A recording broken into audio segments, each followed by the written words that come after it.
Welcome to the Athlete's Journey podcast. This is your host, Kendall Murphy, and today we will be interviewing my brother, Taiyo Murphy, a swimmer. So, would you first like to introduce yourself and your grade? Hi, my name is Taiyo Murphy. I'm in 9th grade at Walter Johnson High School. So, today we're going to talk about your swimming career and how it's come along. What your sort of take on it is, how much you've progressed. I know you've done a lot of swimming over the years since you started and have gotten a lot faster, competing at a lot of different events, a few of which I've been to, a bunch that I've not. And obviously now you're swimming for the WJ school. So first, you want to tell us a little bit about when you started swimming, at what age? I probably started around 5 or 6 swimming with a team called Finns, just kind of like learning how to swim. And then in 3rd grade, when I was about 8, I joined All-Star Aquatics, or ASA, which is the team I'm currently on. And do you know or happen to remember how you got introduced to swimming, or what made you join the Finns team initially? I think at first my mom just wanted to teach me how to swim, and eventually I just became hooked and it was fun for me, and yeah. Was it initially like super fun, or what really attracted you at a young age? Or is it something where it's become more fun over time as you've, gotten better at swimming and stuff? I think, the more successful I've become, the more fun it's been for me. But I just like being in the water in general. Okay, and before this, just for some background, were there any other sports that you tried and maybe you didn't really like, and maybe you want to talk about those? I think growing up, I tried a bunch of different sports, like tennis was one of them that I remember, but none of them really stuck to me like swimming did. Okay, so you said you did Finns for a little bit and then you joined ASA, which is, to my understanding, the club that you still swim on now? Yes. So tell me a little bit about that progression through ASA, what it was like at the start and how you've sort of progressed over the years, that club. So I guess at the beginning, I was one of the slower swimmers. I was kind of like at the back of my lane, and that kind of continued until I was like 11, and I think when I was 11 I got my first Junior Olympics cut in 50 fly, I think, yeah. And then I think that year I joined the NDG program at ASA, which is the National Development Group. And after that, I started becoming a lot faster.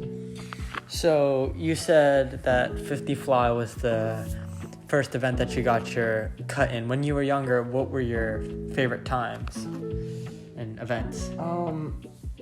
I think when I was younger, I was a little bit more of a butterflyer, but as I got older, I became better at like freestyle and a little bit of backstroke. So I see. And what's your overall impression of ASA now that you've been in the club for I don't know how many years? I think it's a really good team. It's not as big as some of the other teams like NCAP or RMSC, but the coaches are really nice. It's got a really good community too. I see. And you've made a lot of friends over the years at this club, correct? Yes. Any of them that have stuck for a while and you've been friends with for a long time? Yeah, some of my friends I've been with since AG1 or 8 and unders. It's a long time. And are these swimmers that also go to the same school as you, or what sort of schools do these people attend? Most of my friends go to like private schools, or a lot of them go to Whitman, and a few go to Churchill too.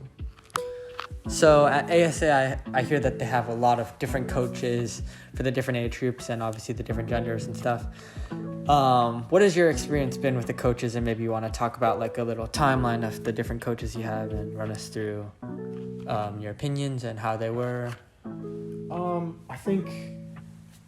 I think my first coach was Coach Rich, I want to say, and he was nice, but I don't think I learned like as much from him as I did my other coaches. And then in my next age group, I had Coach Rory, who was pretty strict, and Coach Chris, who I had again when I was 13, 14.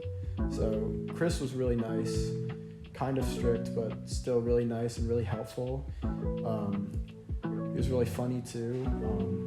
Another coach I really liked was Coach Mark. He would make a lot of jokes. He was my coach in, I think, 9-10s, and he really helped me improve a lot, and he still helps me out a lot today, and yeah. And if you had to say one thing that a coach has said or maybe taught you that has really stuck with you, or maybe even if there's a few things, what would you say those tips have been? I think one of the most important things that I learned was practice the way you want to swim at a meet, because that's kind of like, if you want to succeed, you have to practice every day like you want to succeed. I see. It's a good quote. So it's my understanding that you also did summer swim. Could you tell us a little about that experience? I know that's a little bit less competitive. It's more of a fun thing you do. What pool do you happen to attend for that? So I go to OGC, the Old Georgetown Club, and the coach there is Coach Connie. She's pretty strict. I think everyone thinks she's pretty strict, but she's nice once you get to know her. Yeah. She's been there for a while, correct? Yeah, she's been there like decades, I think. Oh wow, she's a seasoned veteran. Yeah. And is OGC something did you do summer swim before you were on a private club, or was that kind of after you did private club? I think I did do OGC when I was doing fins. So I started OGC, and that was kind of how I got into ASA, because one of my friends from OGC told my mom about it, and that's how I joined. And how would you compare something like summer swim to your private club? Like, do you enjoy one more than the other, or are they about the same? So in summer swim, it's a lot less competitive, and also like the distances are a lot shorter. So you only swim like 25 meters or 50 meters, whereas in like year-round or competitive swimming, you'd be swimming like, sometimes you even swim like the mile, which is 1650, or the 1,000 or 500 and things like that. But I think there's a lot more enthusiasm in like summer swim. Even though it's not as like competitive, it's still a lot of fun, because there's like dual meets where every event counts for like points as well. So yeah. And I assume it's a lot more spirit and dressing up, that sort of thing, getting your paint on. Yeah. So there's a lot of like, sometimes the team dresses up. There's like themes for each meet, and it's a lot of fun. Yeah, okay. And finally, I wanted to talk about your most recent team. I guess your most recent endeavor would be the WJ swim team. Could you tell us? I know you're a freshman, but after your first season with them, maybe you want to tell us a little bit about that, how you've progressed, and what sort of times and events you've been put into. I think it was a fun experience. So I got to swim 100 and 200 freestyle were probably my most swam events, but I did get to participate at the divisionals meet as well as the metros meet, where I swam 200 freestyle and 500 freestyle at both of them. And yeah, I dropped some time in 5 free, so it was pretty good. And so lastly, for our other aspiring swimming audience, we know that you've come a long way and you're now in a very competitive swim group, even within your own club, the NTG, it's a national training group. I was wondering if you had any swim tips for anyone else that might be curious. I think a lot of swimming is about dedication.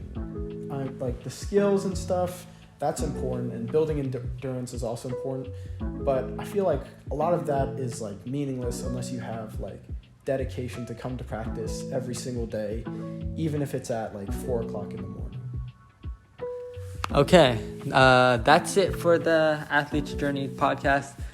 Thanks for coming on the show. Thank you. And we'll see you next time.